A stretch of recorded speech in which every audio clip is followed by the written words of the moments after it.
One of the biggest lies that is told, especially when you're going out to buy clothing, you'll come across a t-shirt sometimes which reads, "One size fits all." Now, for some of you, that would be true. Even some of you, that shirt might be a little big on. For me, it would be a muscle t-shirt. And by muscle, I mean table muscle. I hope I could get it over me, but I think it goes without saying that one size fits all is a lie. It really is when it comes to clothing. We're all different. Some of us, a little round, a little proud of that. Not so much. I've been working on it, but it is what it is.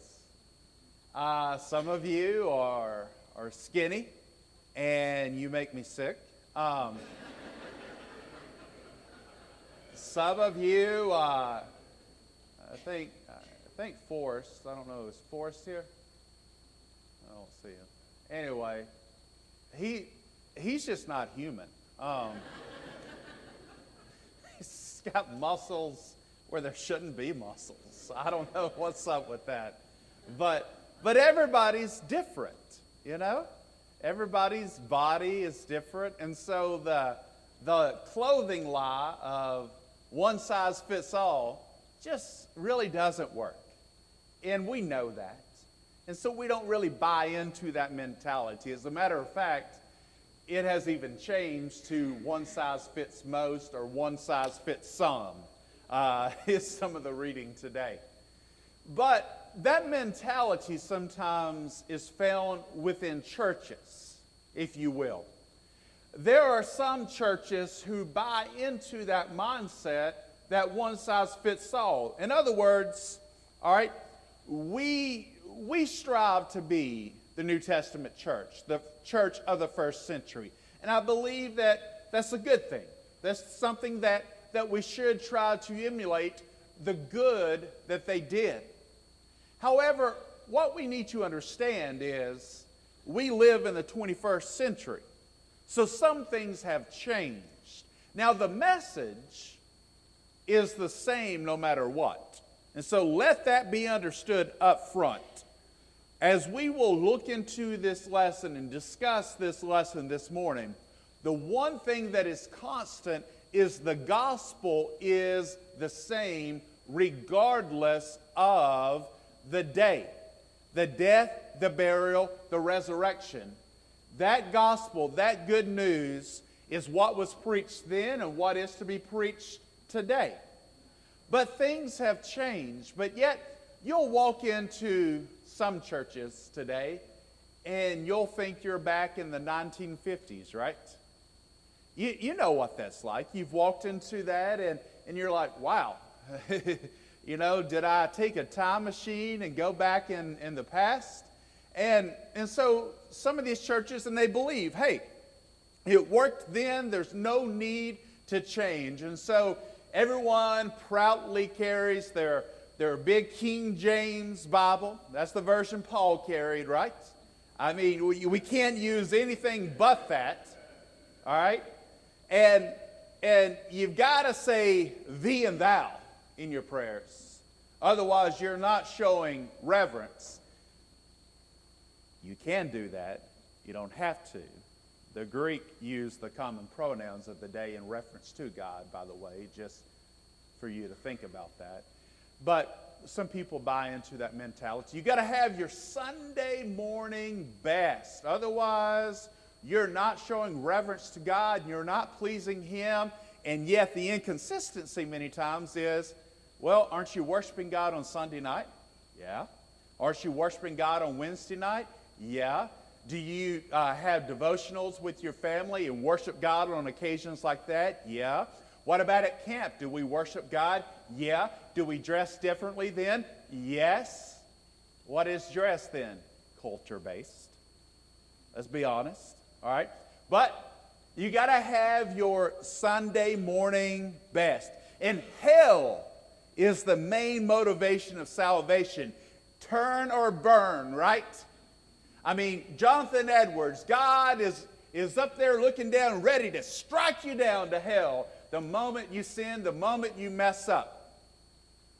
It's not the God I read about in the Bible, but that's the way some would have you to believe.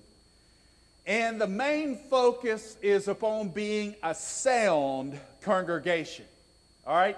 As I have been interviewing with a lot of congregations, I have seen some of this. I recently received a questionnaire in which it was about 6 or 7 pages long, and it was just yes or no. Yes or no, no explanation. You know, is a drink of alcohol sinful? Is mixed swimming sinful? Is this yes or no? I mean, no explanation. It's just simply black and white. And so you've got to match up, doctrinally speaking, which more correctly in their mind would be Church of Christ tradition doctrine, in order to be a sound congregation. And so questions wouldn't be asked like, well, tell me about your ministry. Tell me how you interact with people and how you try to win the lost for the cause of Christ. It was all about what's your position on, marriage, divorce, and remarriage. What's your position on instrumental music? And I understand that it's important to know some of that. I understand that. But that was the focus, all right? And that's all that mattered. If I were sound, then they wanted me. If not, like a phone call I had yesterday, after one question, it was like, okay, I don't guess there's any need to proceed. The guy asked me a question, and he did not agree with my position, and that's okay. God bless him, and I hope that they find a minister that fits their congregation. But I'm saying, you get into that mentality where it's a one-size-fits-all. So if we do it this way, then this is what's going to work, no matter what. But here's the problem with that. Just like clothing, everybody's different. Every community, every culture is different. And we need to understand that, and we need to respond appropriately. Paul gives us that example in 1 Corinthians 9. And so I invite you to open your Bibles there to 1 Corinthians 9, or if you have it open, to keep it open. And let's begin by looking at the text itself. Paul writes in verse 19, "For though I am free from all, I have made myself a servant to all, that I might win more of them." Now, what is he saying? Was he free absolutely to do anything and everything? No, because he would teach, and he knew that he was a servant, or a doulos, a bond servant, a slave to Jesus Christ. Jesus Christ was his master, and he was to obey what Jesus taught. And so he's saying, though, in respect to others, he was free to all. In other words, I don't have to worry about what your view is and what your mindset is, and I've got to bow down to that and follow that to be saved. No, I've just got to follow God and be faithful to him. That's all that really matters, right? He says, though I'm free from all, yet he says, I've made myself a servant to all. Even though I could just completely disregard that and be disrespectful and just say, well, that's your problem. That's your issue. You're wrong. You don't have it figured out correctly.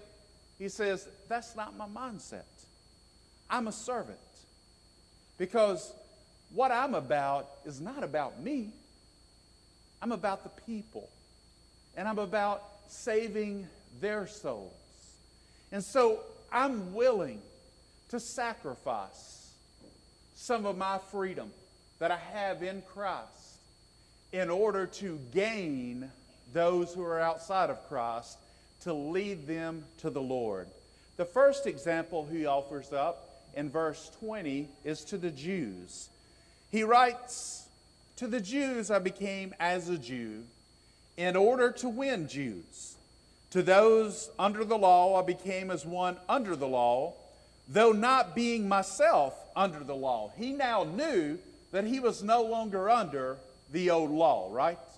He knew that. You read the book of Galatians, and it's evident. He was aware of that we are now under the law of Jesus Christ. He knew that, but he also knew, he himself being a former Jew, and knowing how difficult it was for him to make the transition out of that mindset in order to be under the law of Christ, he knew that some would struggle with that. Even some who were currently Christians still wanted to hang on to part of the old law. And he says that I might win those under the law. And so he knew that it wasn't binding, but he also knew that some people had some difficulty letting go because it was so much a part of them, right? They had grown up with this. This is all that they had ever known. And just to completely tell them the old law has passed away and just completely abandon that, you know, some people would have said, I don't want to have any part of that. Because it comes across as very disrespectful of their tradition, right? Very disrespectful of their upbringing. And so he did not go out of his way to insult Jews who were struggling to make this transition, struggling to make the transition from the old law to the new law. As a matter of fact, in their presence on many occasions, he would be respectful and he would participate in some of the Jewish customs of the day, which would not violate the new covenant. As recorded in Acts 21, verses 23 through 26, Paul took part of a Jewish purification rite and offering so as not to offend the Jews. And you see another example of that in Acts 18 and verse 8. Now, I know some brethren have tried to argue that Paul sinned on this occasion, but I don't believe he did. I don't believe that there's any evidence that you can find that Paul sinned by doing this. He was being respectful and trying to win those for the cause of Christ. Because of Timothy's mother, who was a Jew, Paul encouraged Timothy to be circumcised in order to avoid being a stumbling block to the Jew. And we read about that in Acts 16, verses 1 through 3. But he didn't do that to Titus because Titus' parents were both Gentiles. And so it's because of that circumstance that Timothy's mother was a Jew. And because of that, it would be more of a stumbling block than in the case of Titus. And because it would be a stumbling block, Paul encouraged Timothy to do that, and Timothy did that. And you can see it's about being respectful and understanding the culture of that community. And so basically, to become like a Jew in order to win the Jews would entail adapting his language and lifestyle to better communicate the gospel message in a way which would not seem foreign to the one who, like Paul, was raised in a Jewish household. Now, the difference between his own behavior and that of his social companions would not necessarily be in the behavior itself, which in many ways might seem to be identical to the outsider looking in, but the difference would be the motivation behind it. Paul was doing these things not because he believed that he was required to do these things anymore. He was doing these things in order to win the Jews over to Christ. And as he was doing these things, he wasn't compromising the gospel. He was preaching and teaching the death, the burial, and the resurrection. But he was being respectful of their culture, of that community, and trying to reach out to them in the most effective way that he could to win the Jews for the cause of Christ. However, when he comes to the Gentiles, you look in verse 21 now, He said, to those outside the law, I became as one outside the law, not being outside the law of God. Let that be understood. He's not talking about I have no law, but under the law of Christ, that I might win those outside the law. So those who are not part of the Mosaic covenant, those who were Gentiles, in other words. He says, I didn't act the same around them as I did around the Jews. I was different. I didn't try to force the Jewish customs upon them.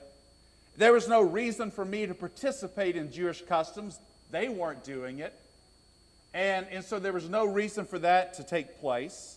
To the Galatians, Paul said in Galatians 4 and verse 12, Brethren, I entreat you, become as I am, for I also have become as you are. You did me no wrong.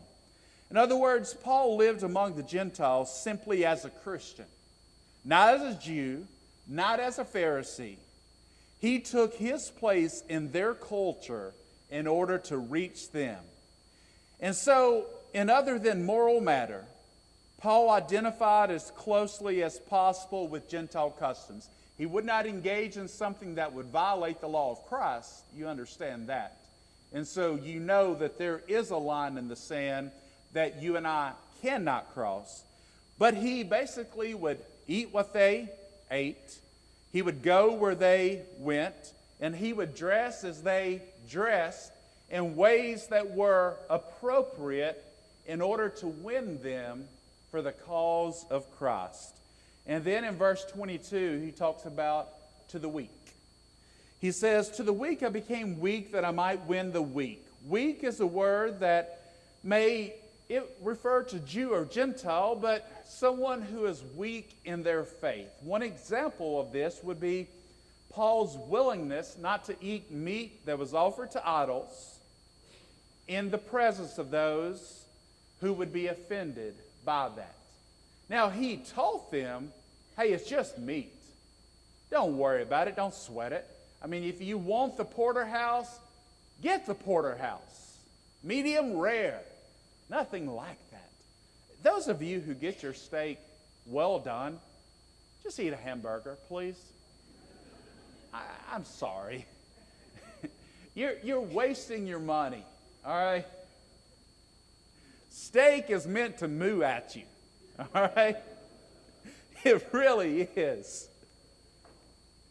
I even will eat it rare. Just flip it a little bit.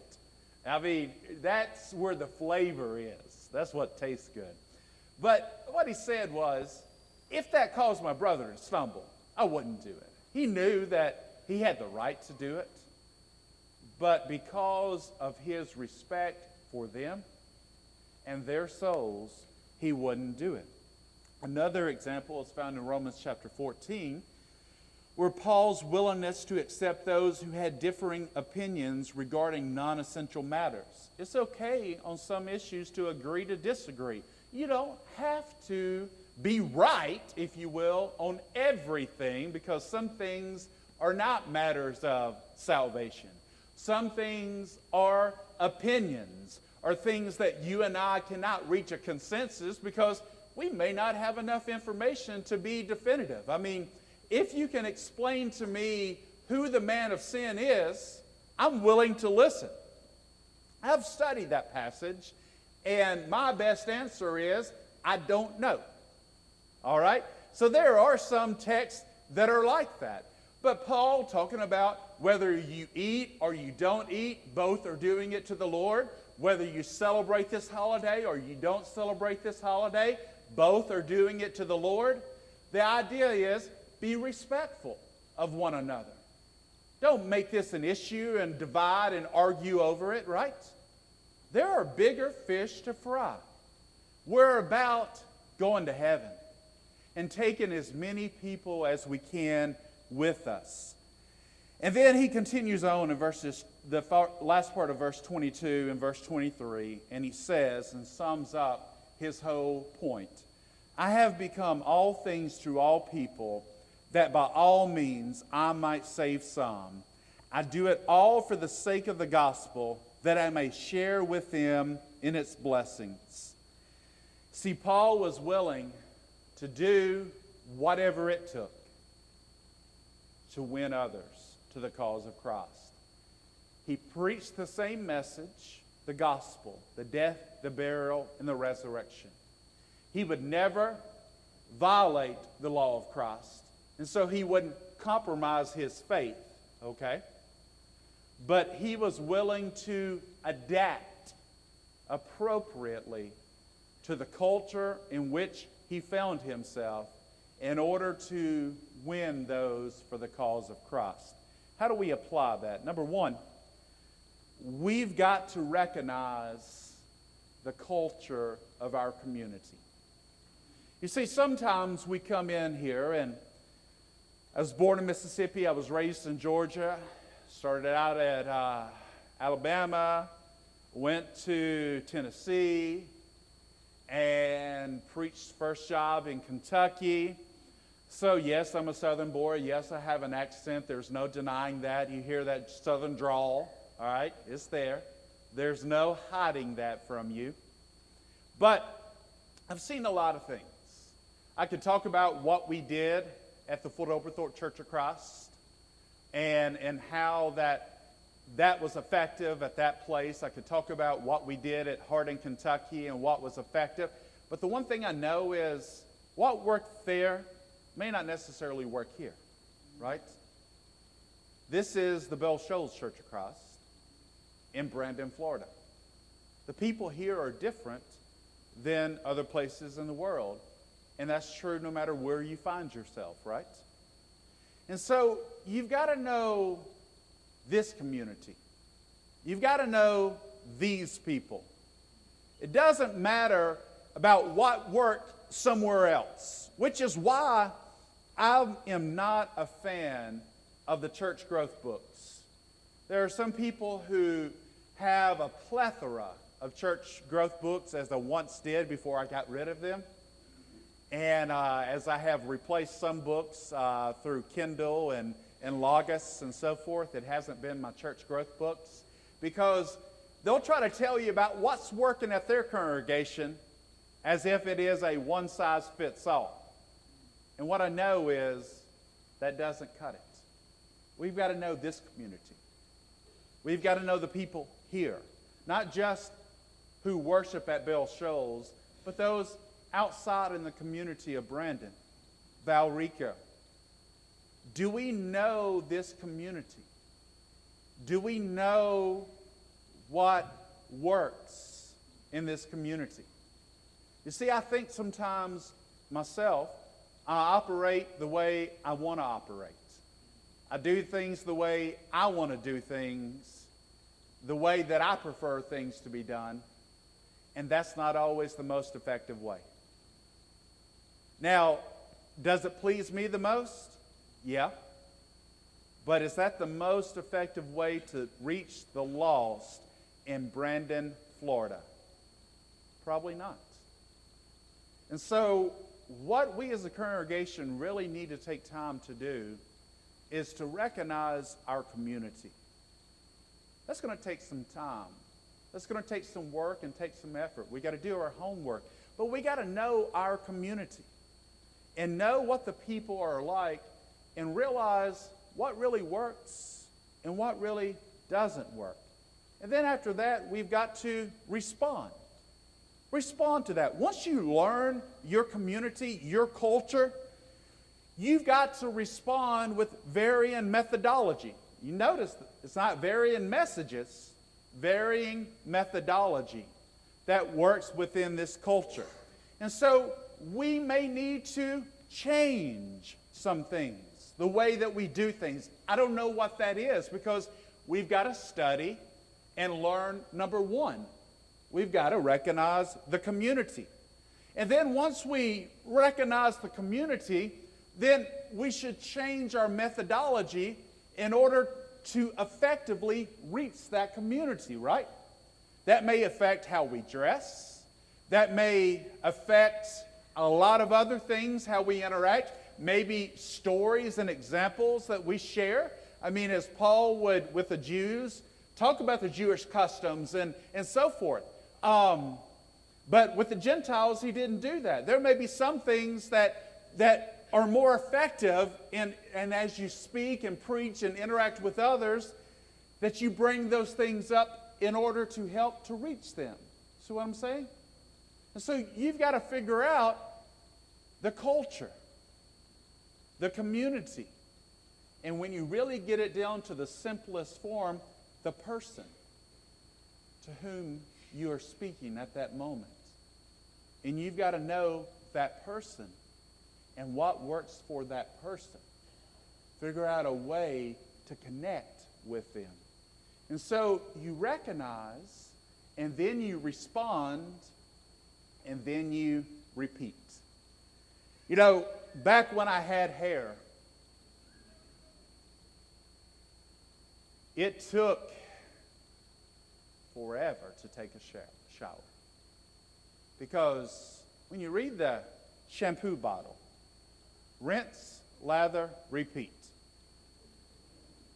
So I'm sitting here, lathering, rinse it off, got to do it again.